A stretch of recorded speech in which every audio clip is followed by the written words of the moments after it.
चैत्र मास के कृष्ण पक्ष में आने वाली एकादशी को पाप मोचनी एकादशी के नाम से जाना जाता है। हेलो फ्रेंड्स, मीनू व्लॉग्स में आपका स्वागत है। आज की वीडियो में मैं आपको पाप मोचनी एकादशी की सरल पूजा विधि बताऊंगी।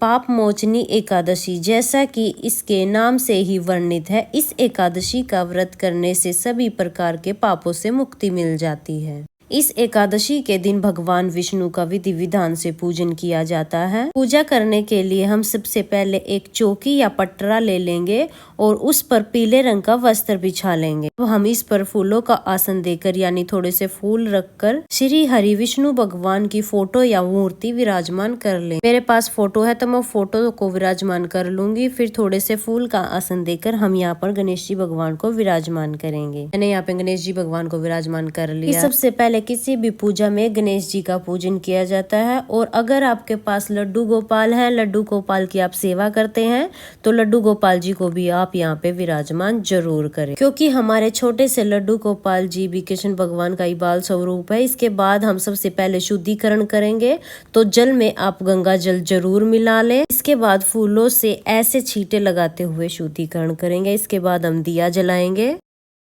मैंने यहाँ पर देसी घी का दिया जलाया है। आप देसी घी का भी दिया जला सकते हैं या तिल के तेल का भी दिया जला सकते हैं। फिर हम सभी को वस्त्र रूपी कलावा समर्पित कर देंगे। तो मैंने यहाँ पे गणेश जी भगवान को, विष्णु भगवान को कलावा समर्पित कर दिया है। अगर आप लड्डू गोपाल जी की भी पूजा कर रहे हैं तो लड्डू गोपाल जी को आप स्नान करा के पहले ही वस्त्र धारण करा दे या फिर कलावा भी समर्पित कर सकते हैं साथ में ही। सभी को हम चंदन का तिलक लगाएंगे। भगवान श्री हरि विष्णु को चंदन अति प्रिय है, तो आप चंदन का तिलक अवश्य लगाएं। चंदन ना हो तो फिर आप हल्दी का तिलक लगा सकते हैं। इसके बाद हम गणेश जी भगवान को फूल समर्पित करेंगे। जी भगवान को आप लाल रंग के फूल समर्पित कर सकते हैं, अगर आपको लाल रंग के फूल मिलते हैं। नहीं तो आप पीले रंग के या फिर किसी भी कलर के फूल समर्पित कर सकते हैं। भगवान विष्णु को आप पीले रंग के फूल समर्पित करें। साथ में ही तुलसी आप जरूर समर्पित करें। भगवान विष्णु का आप जब भी पूजन करें तो तुलसी अवश्य समर्पित करें। अगर आपके पास जनेऊ है तो आप जनेऊ भी समर्पित कर सकते हैं। साथ में ही हम दक्षिणा जरूर समर्पित करेंगे। पूजा में रही कमियों को पूरा करने के लिए दक्षिणा हमें जरूर चढ़ानी। के बाद हम भोग समर्पित करेंगे। गणेश जी भगवान को अलग से भोग समर्पित करेंगे, क्योंकि गणेश जी भगवान के भोग में तुलसी नहीं डाली जाती है। भगवान विष्णु को जल प्रसाद समर्पित करेंगे।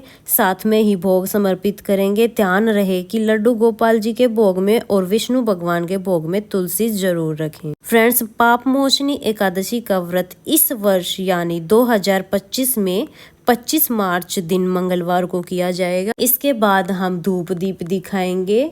अब हम एकादशी की व्रत कथा सुनेंगे।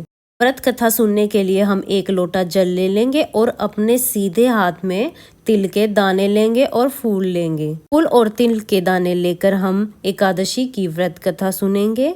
व्रत कथा की वीडियो आपको मेरे चैनल पर मिल जाएगी, आप वहां से सुन लेना और व्रत कथा जरूर सुनना। कथा सुनने के बाद जो हमने हाथ में फूल और तिल के दाने लिए हैं, वे हम विष्णु भगवान के चरणों में समर्पित कर देंगे। इसके बाद हमें आरती करनी है। कथा के बाद आरती आप अलग से कपूर जलाकर भी कर सकते हैं, या तो जो दिया आपने जलाया है उससे भी आप आरती कर सकते हैं। सबसे पहले यहाँ पे गणेश जी भगवान की आरती करेंगे, फिर श्री हरि विष्णु भगवान की आरती करेंगे। विष्णु भगवान की आपको जो भी आरती आती है वो आरती आप कर सकते हैं।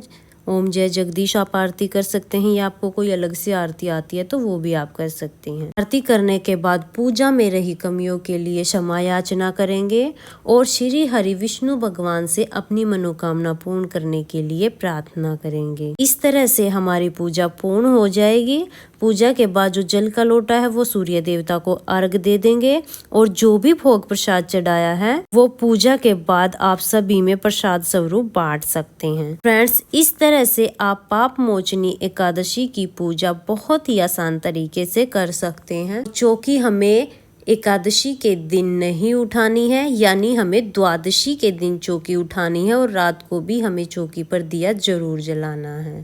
अगर आप किसी भी कारण से एकादशी का व्रत नहीं कर पाते हैं तो आप एकादशी के दिन पूजा जरूर करें और व्रत कथा जरूर सुने। व्रत कथा की वीडियो भी चैनल पर आ चुकी है, आप एक बार जरूर देख लेना। तो अगर ये आपको पूजा विधि पसंद आई है तो वीडियो को लाइक कर देना और हम महिलाएं घर में तीज त्योहार कैसे मनाती हैं ये देखने के लिए मेरे चैनल को सब्सक्राइब कर लेना। मिलेंगे किसी और नई वीडियो में, तब तक के लिए जय हरि विष्णु।